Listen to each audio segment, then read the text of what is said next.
Evolución mística. Audio 7. Primera parte. Capítulo 2. Artículo 4.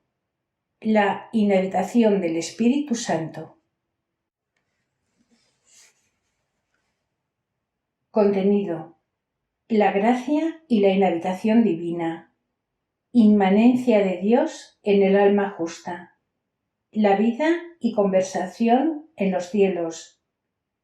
Acción vivificadora del Espíritu Santo. Misión, donación e inhabitación especiales. La doctrina de la gracia se esclarece con la de la inhabitación del Espíritu Santo, Señor y vivificador de las almas. Sabemos que la gracia santificante no sólo nos justifica y vivifica, borrando nuestras maldades y llamándonos de muerte a vida, sino que realmente nos santifica y deifica, creándonos de nuevo a imagen de Jesucristo, y que esa vida que nos da, aunque todavía esté como en germen, para ser desarrollada con nuestra fiel cooperación, es verdadera vida eterna, la cual, si no nos transforma en Dios de tal modo que también en nosotros sean una misma cosa el ser, el obrar y el objeto de nuestra acción, porque esto es imposible dada nuestra naturaleza. Por de pronto trae al mismo Dios con todos sus tesoros a reinar en nuestros corazones, para que gocemos de Él y de ellos, si queremos aprovecharnos de tal dignación, y para que, uniéndonos cada vez más con Él en su trato amistoso, con los lazos de un conocimiento verdadero e íntimo y de un amor filial, abrasados en el fuego de su caridad, logremos purgarnos de toda escoria terrena y, transformándonos de claridad en claridad, vengamos a unirnos y hacernos una misma cosa y un mismo espíritu con Él. Primera de Corintios 6:17. De este modo, viviendo en Dios y de Dios, podemos tener ya toda nuestra conversación en los cielos, pues ejercitamos desde ahora y podemos ir realizando cada vez mejor las funciones características de la vida eterna, cuáles son conocer a Dios, que es en sí, y amarle con el mismo amor con que Él se ama y nos ama, poseerle como Él se posee, y engolfarnos en aquel abismo de su eterna felicidad. No tendemos ya, en efecto, hacia Dios como hacia algo que esté fuera de nosotros. En el fondo le poseemos aquí mismo, como esperamos poseerle en la gloria. Para gozarle de un modo beatífico nos basta desarrollar ese germen de vida eterna que en nuestras almas llevamos sembrado, remover la tierra que lo encubre y quitar los obstáculos que le impidan a él crecer y a nosotros fijar en él toda nuestra atención. Unánimemente, dice Sauvé, es la gracia llamada por los teólogos germen de la gloria. Bástale expansionarse y florecer divinamente bella a la vista de Dios, y con eso el alma que la posee estará en el cielo. Somos ya hijos de Dios, por más que nuestra filiación aún no se manifieste, aunque todas estas riquezas no hayan de resplandecer hasta la gloria, cuando, perfectamente semejantes a Dios, le veamos cara a cara, tal como es y como Él se ve a sí mismo. Sin embargo, ya desde ahora está en nuestra alma ese misterio de filiación, de semejanza divina y de unión con el mismo Dios. Las divinas personas habitan en nosotros y se nos unen de espíritu a espíritu, de corazón a corazón. Y esto es ya un cielo, aunque velado. Mucho nos importa tener conciencia de esta situación tan noble y tan deliciosa. Estando Dios omnipotente dentro de nosotros, o más cerca de nosotros que nosotros mismos, ¿cuál es la causa de que no lo sintamos? La causa es porque su gracia no puede obrar en nosotros, y no puede obrar porque no la deseamos devota e íntimamente con humildad de corazón, porque no amamos a Dios con todo Él y con todos nuestros sentidos, porque el ojo de nuestra inteligencia está lleno de polvo y lodo de las cosas transitorias, porque no queremos morir a nuestra sensualidad y convertirnos de todo nuestro corazón a Dios. Esta es la razón de que no obre la luz de la divina gracia en nosotros.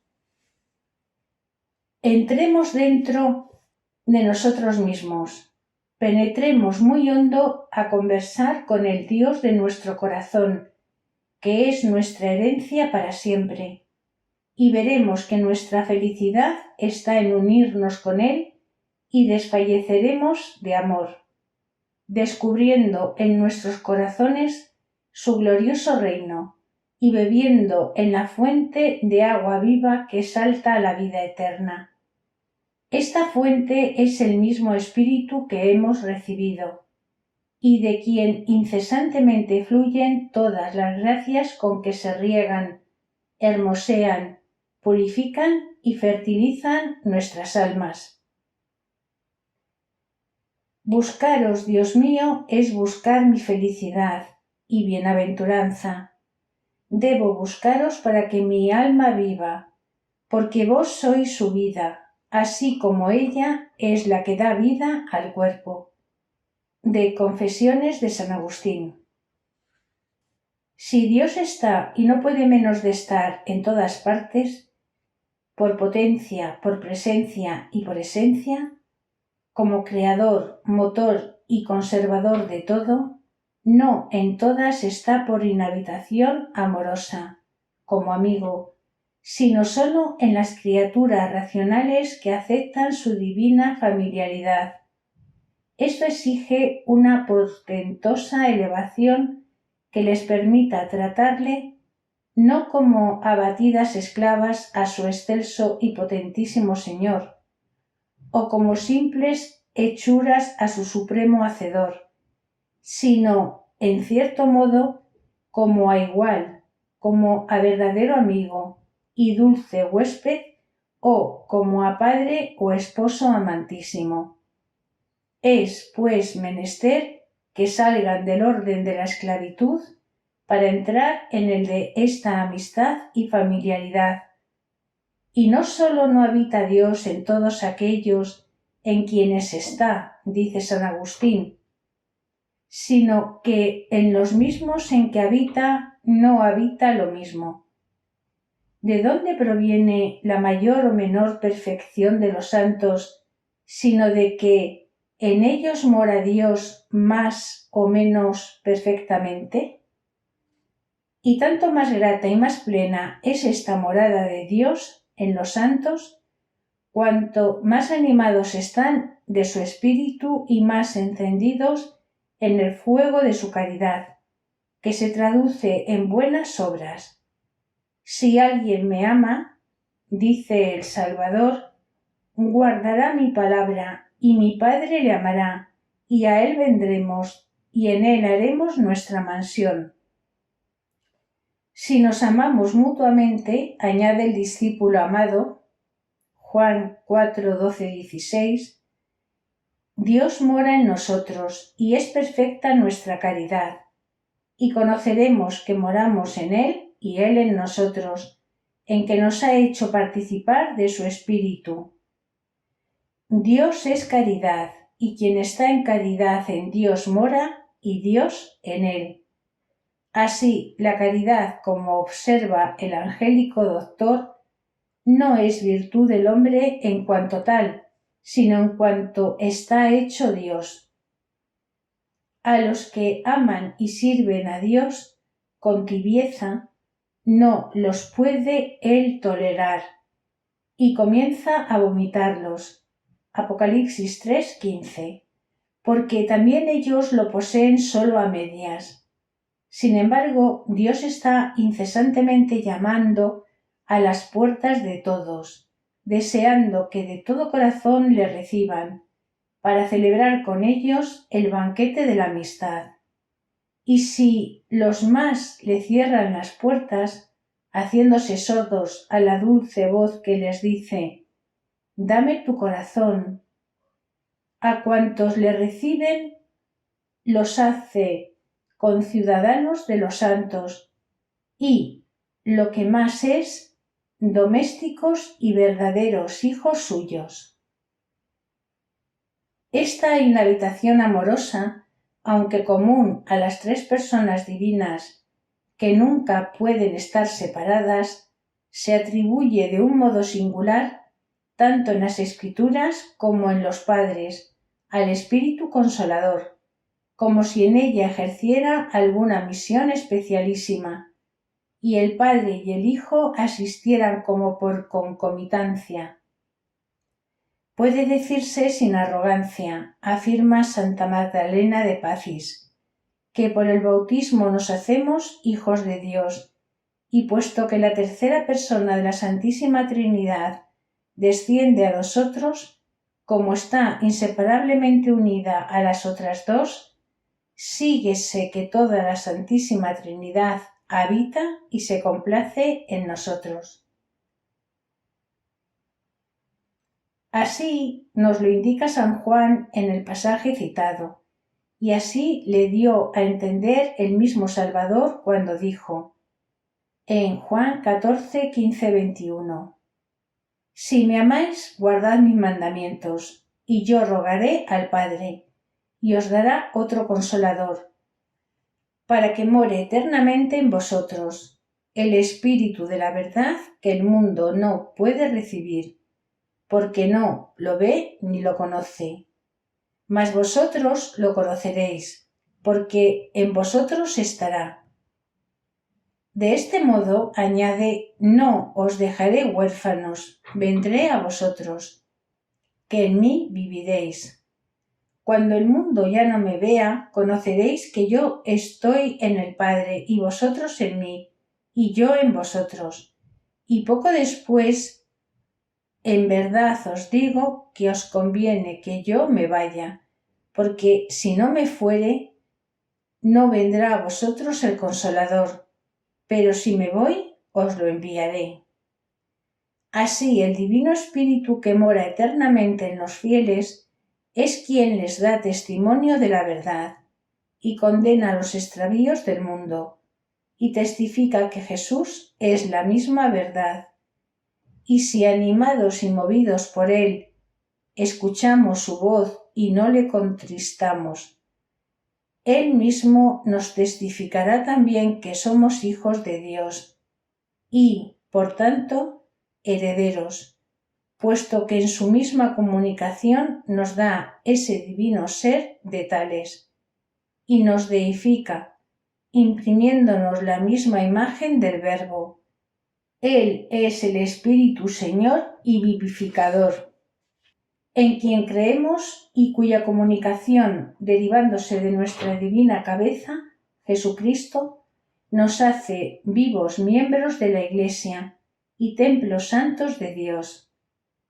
Él es el Espíritu de adopción en quien confiadamente podemos llamar a Dios Padre, y que nos hace vivir y obrar como conviene, según la dignidad de hijos. Comunicándosenos Él mismo, nos dispensa la divina caridad, nos hace guardar fielmente el sagrado depósito, y como espíritu de revelación y de inteligencia, nos descubre los más altos misterios de Dios y las imponderables grandezas de Jesucristo, y nos enseña los caminos de la vida. Él, en fin, está en nosotros como prenda viva de la vida eterna y como preservativo de la corrupción y germen de nuestra resurrección e inmortalidad. Todos estos y otros muchos pasajes análogos, cuyo sentido obvio debe mantenerse a todo trance mientras no ofrezca notorios inconvenientes, parecen dar muy claramente a entender que el Espíritu Santo mora en las almas de un modo propio y singularísimo. Y los santos padres, según hemos podido ya notar, en vez de atenuar ese sentido, más bien procuran realzarlo, mostrando la acción vivificadora del Divino Consolador. Confiesan todos los doctores santos, dice el venerable Granada, que el Espíritu Santo, por una especial manera, mora en el ánima del justificado. Entrando en la tal ánima, la hace templo y morada suya, y para esto él mismo la limpia y santifica, y adorna con sus dones, para que sea morada digna de tal huésped. Muy conforme a esto, las almas puras y sencillas que, con los iluminados ojos del corazón, logran penetrar de algún modo en estos misterios del amor divino, sienten y notan cómo el Padre y el Hijo están reinando y descansando dulcemente en nosotros, como en su templo santificado, y complaciéndose en ver la obra renovadora que va produciendo su espíritu, a quien quieren que atendamos como a director, consolador, consejero y maestro, que, a la vez que derrama en nosotros la caridad divina, nos inspira, sugiere y enseña toda verdad. Vos sois verdadera luz y divino fuego, maestro de las almas. Como espíritu de verdad nos enseñáis con vuestra comunicación todas las verdades. San Agustín. Además, la misma Escritura dice repetidas veces que el Espíritu Santo nos es enviado casi del mismo modo que se dice del Hijo. Y la misión, observa Santo Tomás, implica, junto con la procedencia original, un nuevo y muy especial modo de presencia de la persona enviada en quienes la reciben. Otras veces se dice que es bien una posesión muy singular en quienes la aceptan, de tal modo que libremente puedan gozar del don recibido. Por lo cual, como advierte dicho santo doctor, en el mismo don de la gracia santificante que nos hace gratos a Dios, poseemos al Espíritu Santo que habita en nosotros, y por eso es dado y enviado. Se dice que nos es dado, añade aquello de que libremente podemos disfrutar, y así a esta persona divina le compete ser dada y ser don. También dice expresamente la Escritura que este Divino Espíritu habita en nosotros, como dueño absoluto, y nos hace templos santos de Dios, que no pueden ser violados sin incurrir en la indignación divina. ¿No sabéis, escribe el apóstol en 1 Corintios 3, 16-17, que sois templos de Dios y que el Espíritu Divino habita en vosotros? Si alguien viola el templo de Dios, será exterminado, pues santo es su templo, y lo constituís vosotros mismos. Ignoráis, añade, que vuestros miembros son templo del Espíritu Santo que está en vosotros, pues lo habéis recibido de Dios, y que ya no sois vuestros. Para hermosear ese templo, el mismo Divino Espíritu derrama la caridad de Dios en nuestros corazones, y para consagrarlo y agrandarlo, como santificador y vivificador que es, nos deifica y nos coedifica, de modo que podamos crecer para digna morada de Dios en el Espíritu Santo. Y puesto que este divino donador viene a nosotros junto con los preciosísimos dones con que nos enriquece, y éstos adornan, fortalecen y deifican nuestras potencias, mientras Él vivifica y deifica nuestra misma alma, parece ya indudable que, según el sentido más natural de los padres y de las mismas escrituras, debemos admitir una misión, una donación y una inhabitación propias y especialísimas del Espíritu Santo. Don por excelencia, que mora en nosotros no sólo como consolador y dulce huésped, sino como perenne fuente de agua viva, como santificador y vivificador, que se nos ha dado para poseernos y para que le poseamos, y de este modo realiza en nosotros muy singularmente la mística obra de nuestra deificación. La participación del Espíritu Santo, dice San Atanasio, es una participación de la naturaleza divina. Si descendió sobre los hombres es para deificarlos. Poseyéndole, pues, poseemos la misma caridad de Dios, que es la que santifica su morada. Podemos guardar fielmente sus mandamientos, amándole con verdadero amor filial, y entonces seremos amados del Padre con el mismo amor con que ama a su Hijo, y ambos vendrán a nosotros para hacer en nuestros corazones su morada gloriosa. Así, quien permanece en la caridad, en Dios permanece, y Dios en él. Y el espíritu de caridad nos libra de la esclavitud, de los vicios y pecados, y nos da la libertad verdadera que sólo puede estar donde Él está. El Espíritu Santo, dice el Padre Gardiel, no causa en nosotros el amor divino, como un agente exterior que resulta extraño cuando acaba de obrar.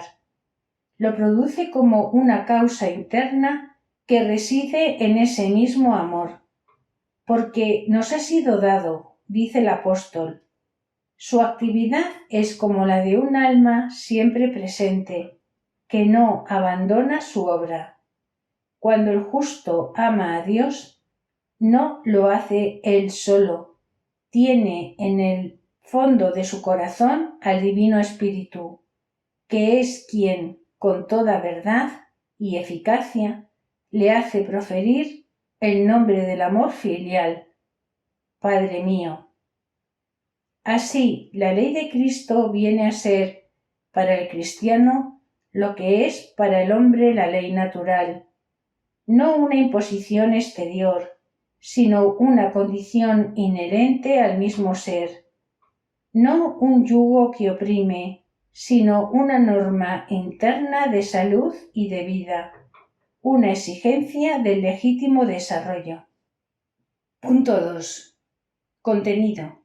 La presencia amorosa de la Trinidad, el alma justa, hecha un pequeño cielo, deberes de gratitud, perniciosa ignorancia de esta doctrina, la devoción al Espíritu Santo y la renovación de la piedad, el decoro de la casa de Dios. Aunque esta inhabitación o presencia vivificadora del Espíritu Santo como propia y especial sea aún muy discutida, lo cierto es que, de todos modos, Él habita en nosotros como dulce huésped y con Él, directamente o por concomitancia, toda la Santísima Trinidad. Así pues, conforme observa Santa Teresa, en nuestros corazones hay un verdadero cielo, pues allí mora el mismo Dios con toda su gloria. Y aunque un Señor de tan infinita majestad se digna hacerse a nuestra medida, también trae consigo la libertad, con el poder que tiene de agrandar este palacio. La santa se maravilla y lamenta, a ejemplo de San Agustín, de haber tardado tanto en advertir y reconocer este inapreciable tesoro que en sí misma encerraba, de no haber sabido conversar amorosamente con tan amable compañía, tratando a Dios como a Padre y como a hermano, como a Señor y como a esposo, y de haberse descuidado, por lo mismo, de tenerle bien preparada esta habitación de su gloria. La participación del Espíritu Santo, dice San Atanasio, es una participación de la naturaleza divina. Si descendió sobre los hombres es para deificarlos. El Espíritu Santo, dice el padre Gardel, no causa en nosotros el amor divino como un agente exterior que resulta extraño cuando acaba de obrar. Lo produce como una causa interna que reside en ese mismo amor, porque nos ha sido dado, dice el apóstol, su actividad es como la de un alma siempre presente, que no abandona su obra. Cuando el justo ama a Dios, no lo hace él solo, tiene en el fondo de su corazón al Divino Espíritu, que es quien, con toda verdad y eficacia, le hace proferir el nombre del amor filial, Padre mío.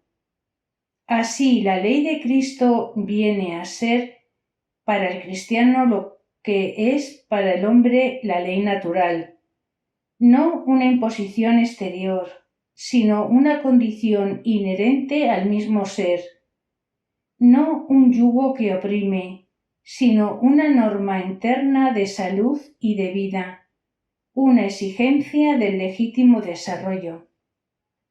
¿Qué debemos decir de la generalidad de los cristianos que nunca han pensado en este encantador misterio? Muchos quizá pudieran exclamar, como los célebres efesinos: ni aun siquiera oímos que existía en nosotros el Espíritu Santo, porque, en efecto, muchas veces, aunque los pequeñuelos deseen el pan de la doctrina, apenas hay quien se lo reparta. Antes hasta los niños sabían que eran templos vivos del Señor y que debían vivir como tales, pues esto era lo que con más insistencia se les inculcaba para informarlos como convenía en el verdadero espíritu de Jesucristo. Hoy apenas se habla de este dogma tan fundamental en la vida cristiana, y así se va extinguiendo el espíritu en tantas almas como ignoran las palabras de vida eterna. En un principio, según ya indicamos, era muy frecuente entre los fieles el llamarse Cristóforos, Teóforos, Agióforos, etc., es decir, portadores de Cristo, de Dios, del Espíritu Santo. Pero hoy hasta muchos eclesiásticos y religiosos hay que, cuando leen u oyen que somos miembros de Jesucristo y que su Espíritu mora en nosotros, toman estas expresiones en un sentido figurado, para no hacer caso del divino huésped que nos está sugiriendo y enseñando toda verdad, y con eso no intenta nada menos que deificarnos. Anduve errante como oveja perdida, buscándoos en las cosas exteriores, estando vos en mi interior, y me fatigué mucho buscándoos fuera de mí, siendo así que estáis dentro de mí, como tenga deseo de vos. He dado muchas vueltas por las calles y plazas de la ciudad de este mundo, para buscaros, y no os he podido hallar, porque mal buscaba fuera lo que estaba dentro de mi alma. San Agustín. Cuando el Salvador observa el padre Weiss, dice que por la gracia viene Él mismo a nuestro interior con el Padre y el Espíritu Santo y establece su morada en nosotros. No debe entenderse esto en sentido figurado, ni como si la divinidad obrase en nuestro corazón sólo por medio de dones, sino que Dios mismo, no contento con otorgarnos sus dones, viene a morar en nosotros de un modo singular. Antes, hasta las jovencitas y aun los niños se hallaban tan convencidos de esta inhabitación de Dios que la miraban como la cosa más sencilla, según se ve en las vidas de Santa Lucía, Santa Inés y Santa Águeda. Mas ahora apenas si entre los mismos teólogos hay quienes comprendan bien esto.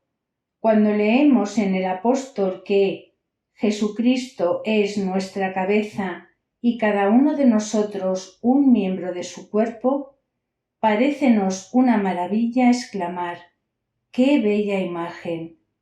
Mas para los siervos de Dios era esto la más completa verdad.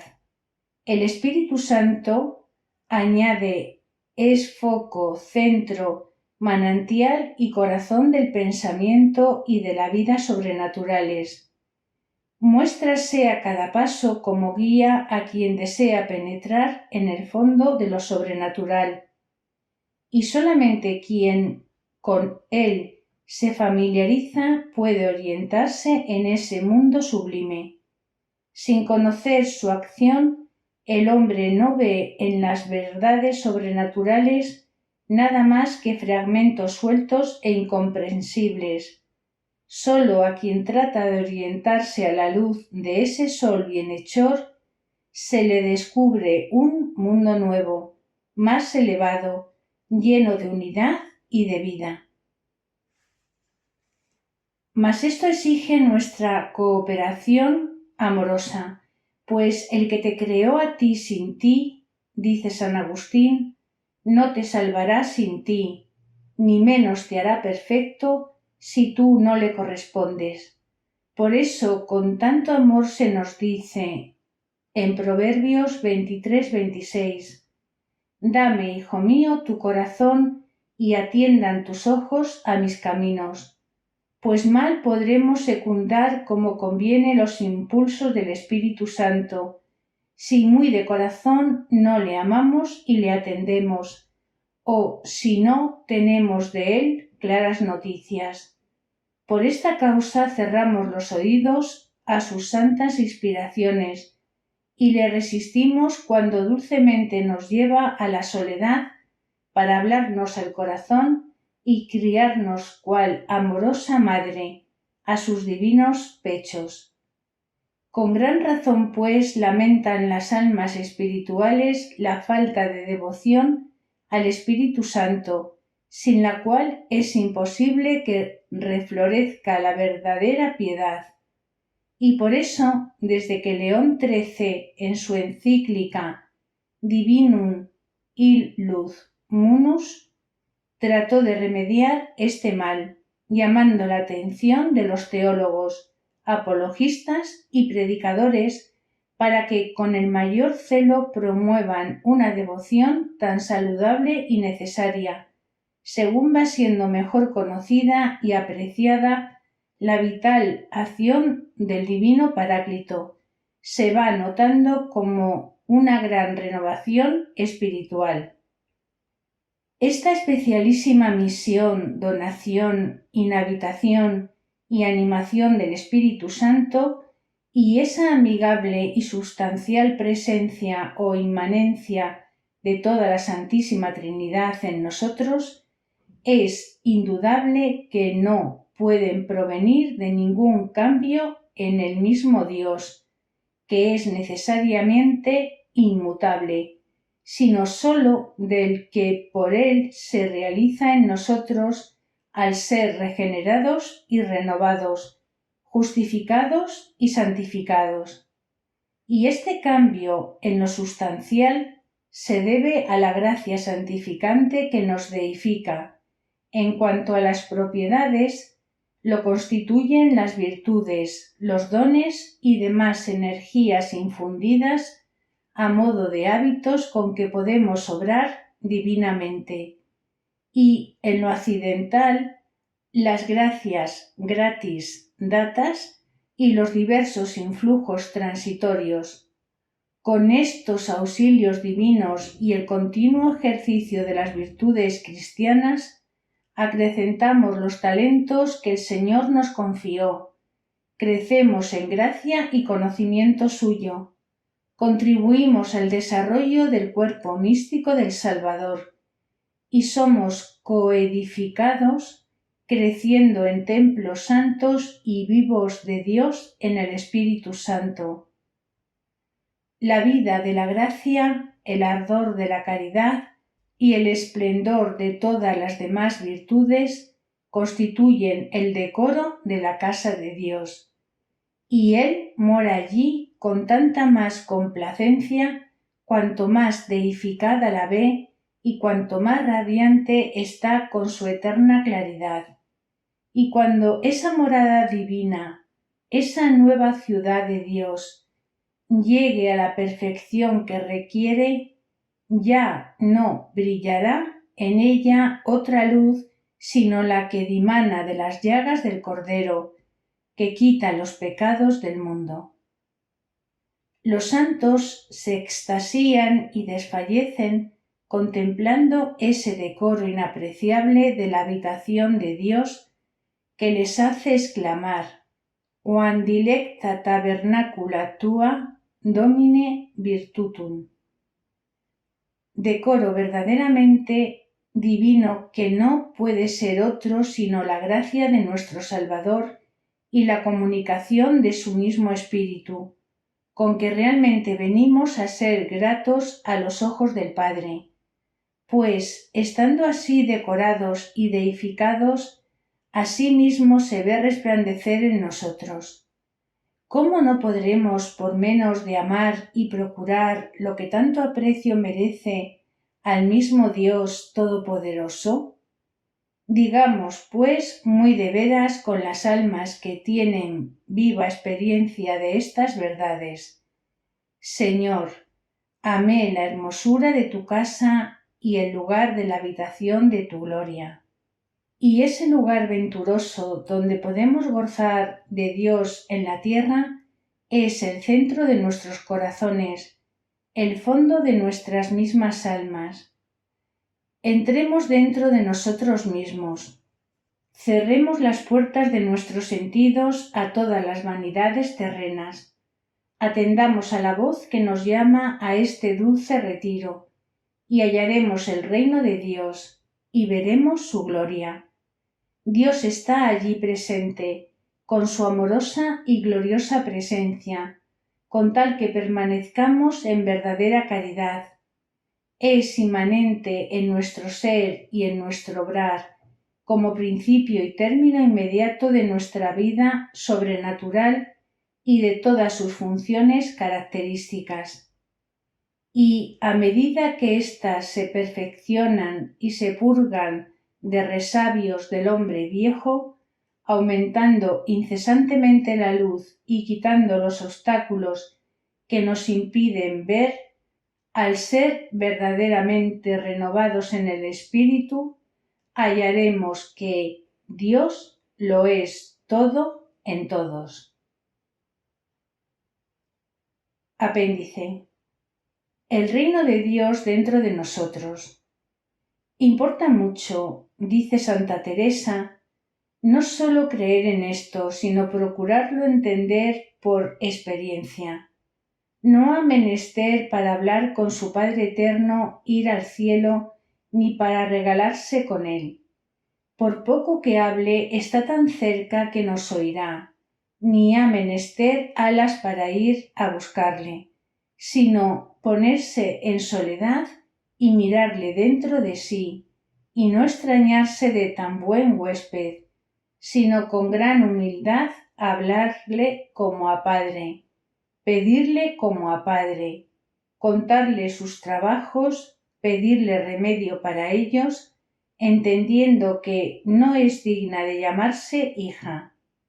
Déjese de unos encogimientos que tienen algunas personas y piensan que es humildad.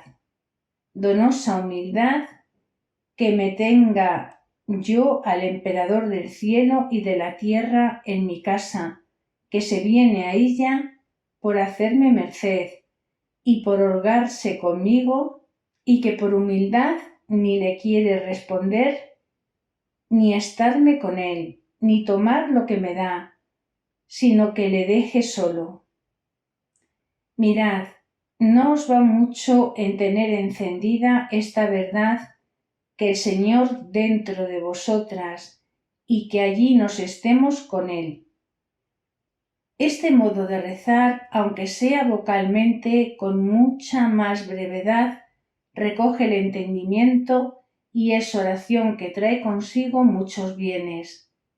Llámese recogimiento porque recoge el alma todas las potencias y se entra dentro de sí con su Dios, y viene con más brevedad a enseñarla a su divino Maestro y a darle oración de quietud, que de ninguna otra manera.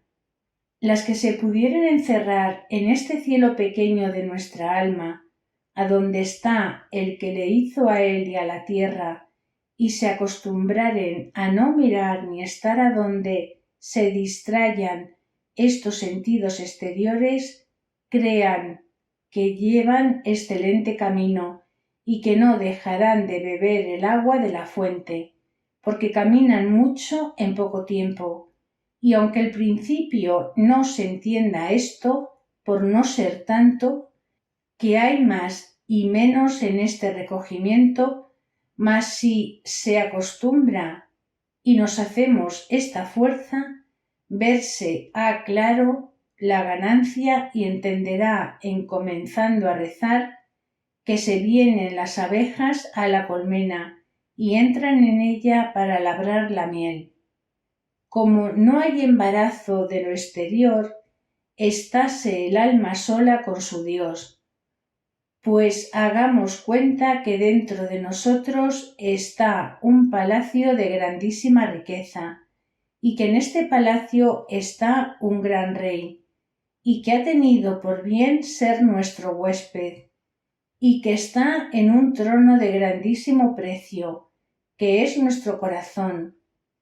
Tengo por imposible, si trajésemos cuidado de acordarnos de que tenemos tal huésped dentro de nosotros, que nos diésemos tanto a las cosas del mundo, porque veríamos cuán bajas son para las que dentro poseemos. Si, como ahora entiendo que en este palacio pequeñito de mi alma cabe tan gran rey, entonces lo entendiera, no le dejara tantas veces solo, alguna me estuviera con él y más procurara que no estuviera tan sucia. Como es Señor, trae consigo la libertad, y como nos ama, hácese de nuestra medida. Cuando un alma comienza, por no la alborotar de verse tan pequeña para tener en sí cosa tan grande, no se da a conocer hasta que va ensanchando esta alma poco a poco, conforme a lo que entiende es menester para lo que pone en ella. Por eso digo que trae consigo la libertad, pues tiene el poder de hacer grande este palacio. El punto está en que se le demos por suyo, con toda determinación, y le desembaracemos para que pueda poner y quitar como en cosa propia. No creas que te basta pensar en mí cada día una sola hora. Quien desea oír interiormente mis dulces palabras y comprender los secretos y misterios de mi sabiduría, debe estar siempre conmigo, siempre pensando en mí. ¿No es vergonzoso tener en sí el reino de Dios y salir de él para pensar en las criaturas?